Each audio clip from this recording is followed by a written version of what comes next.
Chapter 1.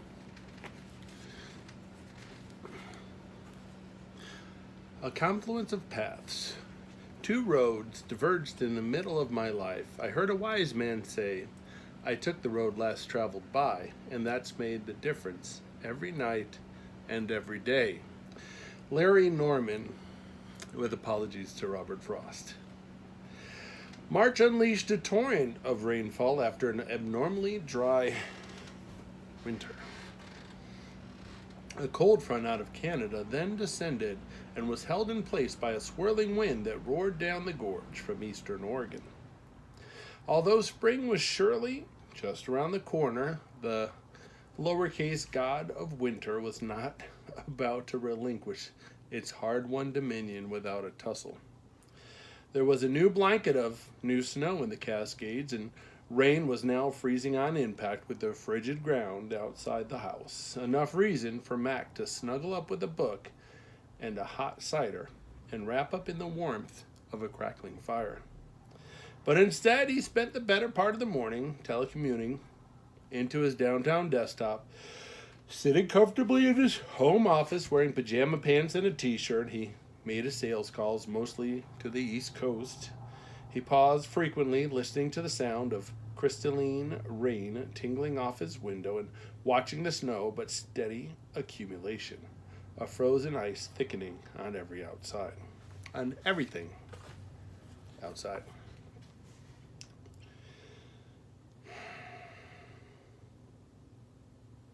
He was becoming inexorably trapped as an ice prisoner in his own home, much to his delight.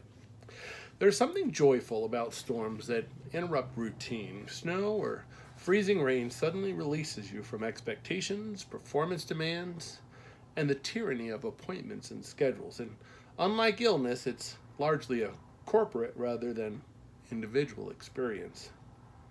One can almost hear a unified sigh rise from the nearby city and surrounding countryside, where nature has intervened to give respite to the weary humans slogging it out within her purview.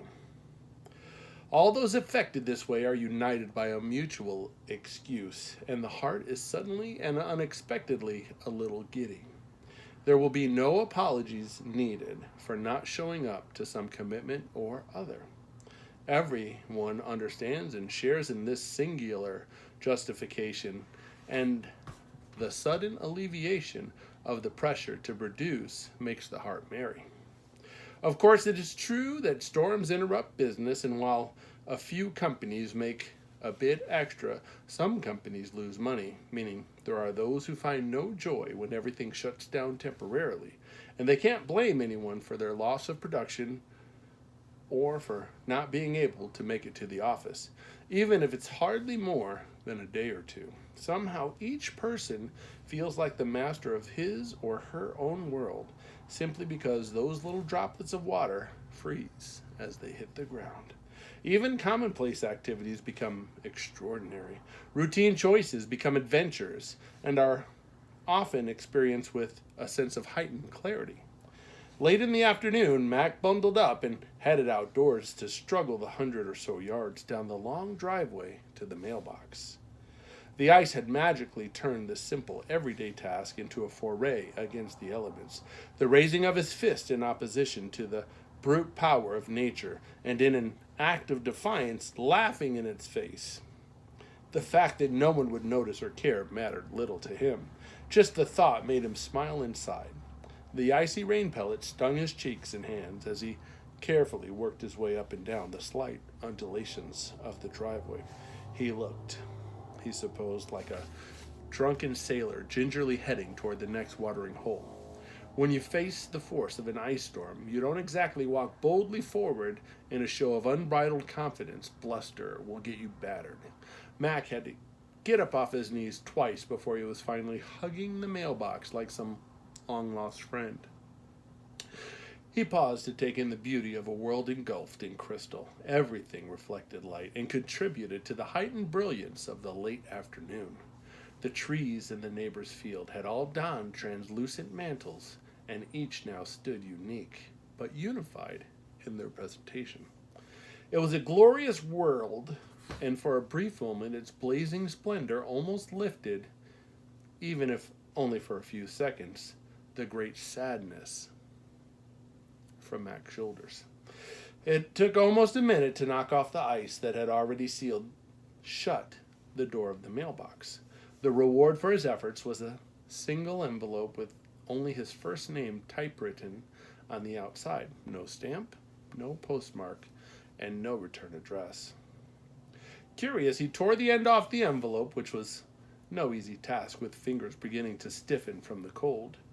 Turning his back to the breath-snatching wind, he finally coaxed the single small rectangle of unfolded paper out of its nest. The typewritten message simply said, "Mackenzie, it's been a while. I've missed you. I'll be at the shack next weekend if you want to get together. Papa." Mac stiffened as a wave of nausea rolled over him and then just as quickly mutated into anger. He purposely thought about the shack as little as possible, and even when he did, his thoughts were neither kind nor good.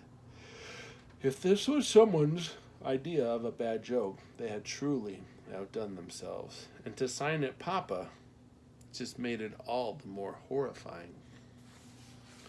"Idiot," he grunted, thinking about Tony the mailman, an overly friendly Italian with a big heart but little tact. Why would he even deliver such a ridiculous envelope? It wasn't even stamped. Mac angrily stuffed the envelope and note into his coat pocket and turned to start the slide back into the general direction of the house.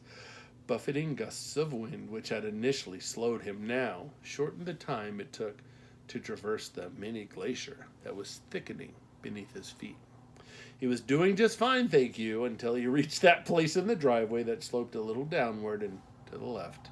Without any effort or intention, he began to build up speed, sliding on shoes with soles that had about as much traction as a duck landing on a frozen pond, arms flailing wildly in hopes of somehow maintaining the potential for balance. Mac found himself careening directly toward the only tree of any substantial size bordering the driveway, the one whose lower limbs he had hacked off only a few short months before. Now it stood eager to embrace him, half naked and seemingly anxious for a little retribution. In a fraction of a thought, he chose the chicken's way out and tried to plop himself down by allowing his feet to slip out from under him, which is what they naturally wanted to do anyway. Better to have a sore butt than pick slivers out of his face.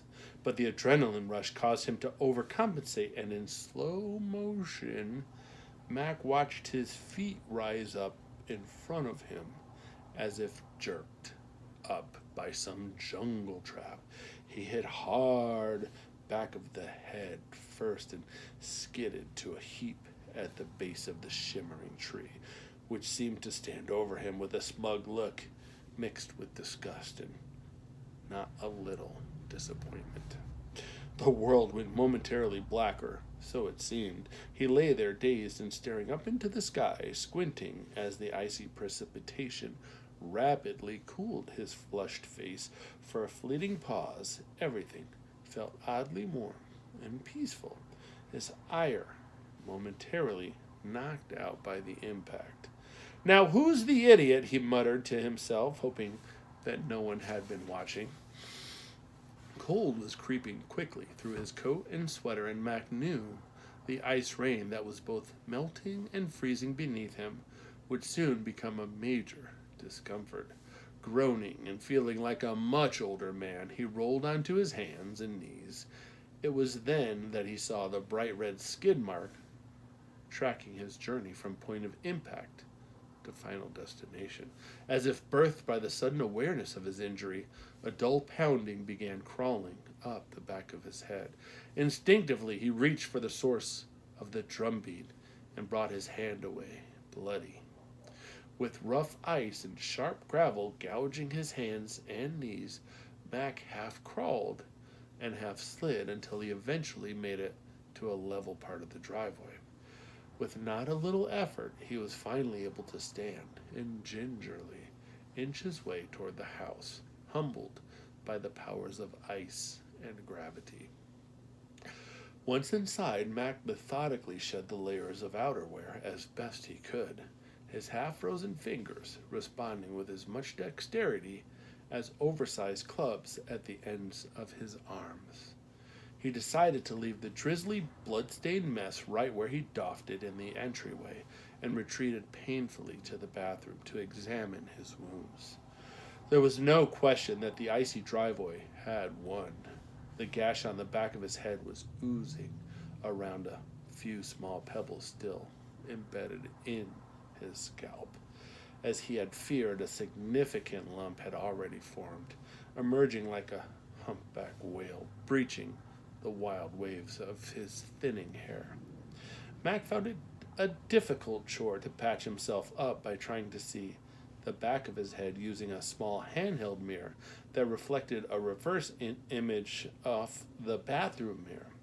A short frustration later, he gave up, unable to get his hands to go in the right direction and unsure which of the two mirrors was lying to him. By gingerly probing around the soggy gash, he succeeded in picking out the bigger pieces of debris until it hurt too much to continue. Grabbing some first aid ointment and plugging the wound as best he could, he then tied a washcloth to the back of his head with some gauze he found in the bathroom drawer. Glancing at himself in the mirror, he thought he looked like some rough sailor out of Moby Dick. It made him laugh, then wince. He would have to wait until Nan made it home before he would get any real medical attention, one of the many benefits of being married to a registered nurse. Anyway, he knew that the worse it looked, the more sympathy he would get. There is often some compensation in every trial, if one looked hard enough. He swallowed a couple over-the-counter painkillers to dull the throbbing and limped toward the front entry.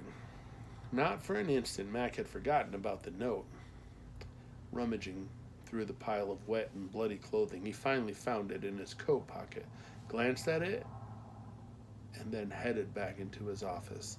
He located the post office number and dialed. As expected, Annie, the matronly postmaster and keeper of everyone's secrets, answered the phone. "Hi, is Tony in, by chance?" "Hey, Mac, is that you? Recognized your voice." "Of course she did. Sorry, but Tony ain't back yet. In fact, I just talked to him on the radio, and he's only made it halfway up Wildcat. Not even to your place yet. Do you need me to have him call you, or would you just like to leave a message?" "Oh, hi, is that you, Annie?" He couldn't resist, even though her Midwestern accent left no doubt. "Sorry, I was busy for a second there. Didn't hear a word you said." She laughed. "Now, Mac, I know you heard every word. Don't you be going and trying to kid a kidder. I wasn't born yesterday, you know. What do you want me to tell him if he makes it back alive?" "Actually, you already answered my question." There was a pause at the other end. "Actually, I don't remember you asking a question. What's wrong with you, Mac? Still smoking too much dope? Or do you just do that on Sunday mornings to make it through the church service?" At this, she started to laugh as if caught off guard by the brilliance of her own sense of humor. "Now, Annie, you know I don't smoke dope, never did, and don't ever want to." Of course, Annie knew no such thing, but Mac was taking no chances on how she might remember the conversation in a day or two. Wouldn't be the first time that her sense of humor morphed into a good story that soon became fact. He'll see his name being added to the church prayer chain. "It's okay, I'll just catch Tony some other time, no big deal." "Okay then, just stay indoors where it's safe, don't you?" "Don't you know? An old guy like you could have lost his sense of balance over the years. Wouldn't want to see you slip and hurt your pride. Way things are shaping up, Tony might not make it up to your place at all. We can do snow, sleet, and darkness of night pretty well, but this frozen rain stuff, it's a challenge, to be sure." "Thanks, Annie. I'll try and remember your advice. Talk to you later. Bye now." His head was pounding more than ever, little trip hammers beating to the rhythm of his heart. "That's odd," he said. "Who would dare put something like that in our mailbox?" The painkillers had not fully kicked in, but were present enough to dull the edge of worry that he was starting to feel, and he was suddenly very tired. Laying his head down on the desk, he thought he had just dropped off to sleep when the phone startled him awake. Hello? Hi, love, you sound like you've been asleep. It was Nan, sounding unusually cheery, even though he felt he could hear the underlying sadness that lurked just beneath the surface of every conversation. She loved this kind of weather as much as he usually did. He switched on the desk lamp and glanced at the clock, surprised that he had been out for a couple hours. Sorry, I guess I dozed off for a bit. Well, you sound a little groggy. Is everything all right? Yep. Even though it was almost dark outside, Matt could see that the storm had not let up. It had even deposited a couple more inches of ice. Tree branches were hanging low, and he knew some would eventually break from the weight, especially if the wind kicked up. I had a little tussle with the driveway when I got the mail, but other than that, everything is fine. Where are you? I'm still at Arlene's, and I think me and the kids will spend the night here. It's always good for Kate to be around the family. It seems to restore a little balance. Arlene was Nan's sister who lived across the river in Washington. Anyway, it's really too slick to go out. Hopefully, it'll break up by morning. I wish I had made it home before it got so bad, but oh well. She paused. How's it up at the house? Well, it's absolutely stunningly beautiful and a whole lot safer to look at than walk in. Trust me. I for sure don't want you to try to get up here in this mess. Nothing's moving. I don't even think Tony was able to bring us the mail. I thought you already got the mail, she queried. Nope, I didn't actually get the mail. I thought Tony had already come, and I went out to get it. There. He hesitated, looking down at the note that lay on the desk where he had placed it. Wasn't any mail yet. I called Annie, and she said Tony probably wouldn't be able to make it up the hill, and I'm not going out there again to see if he did. Anyway, he quickly changed the subject to avoid more questions. How is Kate doing over there? There was a pause and then a long sigh. When Nan spoke, her voice was hushed to a whisper, and he could tell she was covering her mouth on the other end. Mac, I wish I knew. She is just like talking to a rock, and no matter what I do, I can't get through. When we're around family, she seems to come out of her shell some, but then she disappears again. I just don't know what to do. I've been praying and praying that Papa would help us find a way to reach her, but she paused again. It feels like he isn't listening. There it was. Papa was Nan's favorite name for God, and expressed her delight in the intimate friendship she had with him. Honey, I'm sure God knows what he's doing. It will all work out. The words brought him no comfort, but he hoped they might ease the worry he could hear in her voice.